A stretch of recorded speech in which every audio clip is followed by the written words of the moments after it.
വസീഫിലേക്ക്. വസീഫ്, നേരത്തെ ഷിബു മീരാൻ ചോദിച്ച ചോദ്യം വളരെ പ്രസക്തമായൊരു ചോദ്യമാണ്. ഈ തെരഞ്ഞെടുപ്പിൽ നിങ്ങൾ മുന്നോട്ട് വയ്ക്കുന്ന രണ്ടു പ്രധാനപ്പെട്ട രാഷ്ട്രീയ വിഷയങ്ങൾ, അൻവറും അൻവർ ഫാക്ടറും UDF-ലെ പടലപ്പിണക്കങ്ങളും അവിടെ നിൽക്കട്ടെ. അതിലൊന്ന് വികസന കേരളം, നവകേരള വികസനത്തിന് ഒരു വോട്ട്, തുടർച്ചയ്ക്കൊരു വോട്ട് എന്നതാണെങ്കിൽ എണ്ണമിട്ട് പറയുന്നു. എങ്ങനെയാണ് ഈ മണ്ഡലത്തിൻ്റെ വികസന മുരടിപ്പുണ്ടായത്? എങ്ങനെയാണ് ഈ കേരളത്തെ നിങ്ങൾ ധനപ്രതിസന്ധിയിലാക്കിയത്? ഇന്നത്തെ UDF കൺവെൻഷനിലും അതാണ് സംസാരിച്ചത്. രണ്ടാമത്തതും വളരെ പ്രസക്തമാണ്. മലപ്പുറം പോലൊരു മണ്ഡലത്തിൽ ഈ മലപ്പുറം പോലൊരു ജില്ലയെ വന്ന് അപമാനിച്ച വെള്ളാപ്പള്ളി നടേശന് മറുപടി കൊടുക്കാതെ അദ്ദേഹത്തിൻ്റെ ആഘോഷത്തിൽ പങ്കെടുത്ത മുഖ്യമന്ത്രി പിണറായി വിജയൻ, അതിനെതിരെ ഒരു വാക്ക് പോലും സംസാരിക്കാത്ത LDF സ്ഥാനാർത്ഥി എന്തു മതനിരപേക്ഷ സന്ദേശമാണ് മണ്ഡലത്തിന് നൽകുന്നത്? പ്രസക്തമായ ചോദ്യമാണ്. വസീഫ്,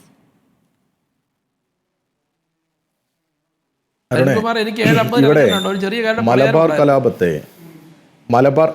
ഞാൻ വസീഫ് മറുപടി പറഞ്ഞ് ഞാൻ അങ്ങയിലേക്ക് വളരെ പെട്ടെന്ന് സ്വാതന്ത്ര്യ സമരമായി അരുൺ, ഇവിടെ മലബാർ കലാപത്തെ സ്വാതന്ത്ര്യ സമരമായി കാണണം എന്ന് എല്ലാ കാലവും പറഞ്ഞ ഒരു രാഷ്ട്രീയ പാർട്ടിയുടെ പേര് CPM ആണ്, കമ്മ്യൂണിസ്റ്റുകാരാണ്. എന്നാൽ അന്ന് അതിനെല്ലാം മാപ്പിള ലഹളയായി കാണാനാണ് ഇവിടെ വേറെ പലർക്കും താല്പര്യമുണ്ടായിരുന്നത്.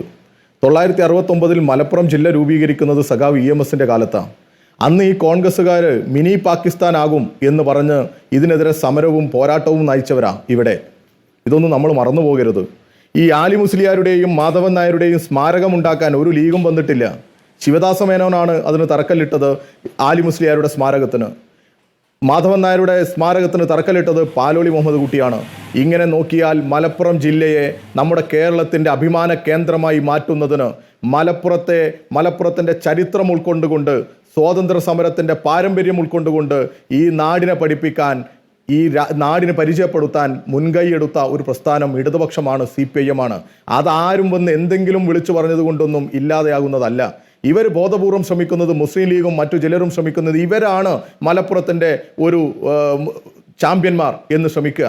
ഒരു നാണവുമില്ലാതെ പച്ചക്കൊടി താഴ്ത്തി വെച്ച് അരയിൽ തീരിട്ട് പ്രകടനത്തിന് വന്നാൽ മതി എന്ന് പറഞ്ഞപ്പോൾ അതിന് നിന്നു കൊടുത്തവരായി ഇവർ. അത്ര പോലും മുസ്ലിം ലീഗിനെയും പച്ചയെയും മലപ്പുറത്തെയും അധിക്ഷേപിച്ചവരായി ഇവർ. ഇവിടെ ഈ മലപ്പുറം ജില്ലയുടെ ഭാഗമാണ് ഈ നിലമ്പൂർ. എന്തിനാണ് മലപ്പുറം ജില്ലയുടെ ഭാഗമായി വയനാട് ലോകസഭയുടെ ഭാഗമായി നിൽക്കുമ്പോൾ ഇവിടെ അവരുടെ ദേശീയ നേതാക്കൾ മത്സരിക്കുന്ന സമയത്ത് മലപ്പുറത്ത് കൺവെൻഷൻ എന്നില്ല, മലപ്പുറം ജില്ലയിലെ കൺവെൻഷൻ എന്നില്ല. തിരുവമ്പാടി കോഴിക്കോടിൻ്റെ ഭാഗമാണ്, കോഴിക്കോട് കൺവെൻഷൻ എന്നുണ്ട്. അവിടെ വണ്ടൂരാണ് കൺവെൻഷൻ, മലപ്പുറം ഇല്ല. അങ്ങനെ പോലും പേരുകൊണ്ട് പോലും ഇവരുടെ ദേശീയ നേതാക്കൾ പോലും മലപ്പുറത്തെ പുറത്തേക്ക് കാണിക്കാൻ പറ്റാത്ത തരത്തിലേക്ക് മലപ്പുറം എന്തോ മോശപ്പെട്ട സ്ഥലമാണ് എന്ന് പറഞ്ഞ് പഠിപ്പിക്കുന്നതിന് പിന്തുണ കൊടുക്കുന്നവരായി നിൽക്കുന്നവരായി ഇവര്. എന്നിട്ട് അതിന് ഏറാൻമൂളികളെ പോലെ മൂളിക്കൊടുക്കുന്നവരായി ഇവര്. അല്ല, ഞാൻ പറഞ്ഞോട്ടെ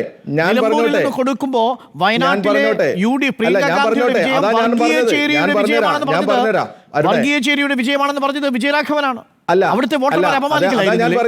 അതാ ഞാൻ പറയുന്നത് ഇവര് വോട്ടിന് വേണ്ടി വർഗീയത ഉപയോഗപ്പെടുത്തും. ഇന്ന് KC വേണുഗോപാലിന്റെ സ്റ്റേറ്റ്മെന്റ് കൊണ്ട് നമ്മൾ എന്താ കാണേണ്ടത്? ബോധപൂർവമായ ധ്രുവീകരണം ഇവർ ശ്രമിക്കുന്നത്. ഇവിടെ ബോധപൂർവമായി ഈ മതസംഘടനകളെ ആകെ ജമാഅത്തെ ഇസ്ലാമിയും SDPIയും മറ്റ് സംഘടനകളുടെ എല്ലാം നേതൃത്വം ഞങ്ങളാണ് എന്ന് വരുത്തി തീർക്കാൻ ഒരു ഭാഗത്ത് മുസ്ലിം ലീഗിനെ നിർത്തുക. ഞങ്ങളല്ലല്ലോ, ആര്യാടൻ മുഹമ്മദ് പറഞ്ഞിട്ടില്ലേ, ലക്ഷണമൊത്ത വർഗീയവാദിയാണ് സാക്ഷാൽ ET മുഹമ്മദ് ബഷീർ എന്ന്. എൻ്റെ വീഡിയോ ഉണ്ട്, നിങ്ങൾ പ്ലേ ചെയ്യോ? ലക്ഷണമൊത്ത വർഗീയവാദിയാണ് ET മുഹമ്മദ് ബഷീർ എന്ന്. ആരാ ET മുഹമ്മദ് ബഷീർ? ഇവരുടെ അഖിലേന്ത്യാ ജനറൽ സെക്രട്ടറിയും MP-യുമാണ്. പറഞ്ഞതാരാ? ആര്യാടൻ മുഹമ്മദാ, ഈ കോൺഗ്രസിന്റെ തലമുതിർന്ന നേതാവാ. ഈ മലപ്പുറത്ത് നിന്നാ പറഞ്ഞത്. അന്നൊന്നും നിങ്ങൾക്കൊരു പ്രശ്നമില്ലല്ലോ.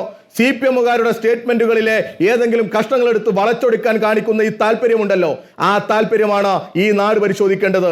നിങ്ങളെ സംബന്ധിച്ചിടത്തോളം, മുസ്ലിം ലീഗിനെ സംബന്ധിച്ചിടത്തോളം, കോൺഗ്രസിനെ സംബന്ധിച്ചിടത്തോളം, അതിന്റെ നേതൃത്വത്തെ സംബന്ധിച്ചിടത്തോളം അധികാരത്തിന്റെ അപ്പകഷ്ണങ്ങൾ നുണയുക എന്നുള്ളത് മാത്രമേ നിങ്ങൾക്കുള്ളൂ. നിങ്ങൾ നോക്കുക, ഇന്ന് ഐക്യജനാധിപത്യ മുന്നണി എന്ന മുന്നണി ഒരു തമാശയായി മാറിയില്ലേ? രാവിലെ പോയിട്ട് വെല്ലുവിളിക്കും,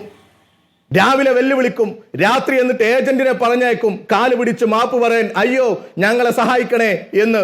ഇല്ലേ, പാലക്കാട് തെരഞ്ഞെടുപ്പിനും ഇവരിങ്ങനെ പോയി സഹായം ചോദിച്ചു എന്നാ പറയുന്നത്. എന്നിട്ട് പകല് വന്നിട്ട് വീണ്ടും വെല്ലുവിളി. അപ്പോ തന്നെ ഒരു സഖ്യകക്ഷി പറയും, അല്ല നമുക്കിത് പറഞ്ഞു തീർക്കണം. ഒരാൾ പറയും ഇതൊരു അടഞ്ഞ വാതിലാണ്, ഇനി തുറക്കില്ല. മറ്റൊരാൾ പറയും അല്ല ഞങ്ങൾ അല്പം തുറക്കും എന്ന്. എന്ത് മുന്നണിയായത്? ഈ മുന്നണിയുടെ പേരാണോ ഐക്യ ജനാധിപത്യ മുന്നണി?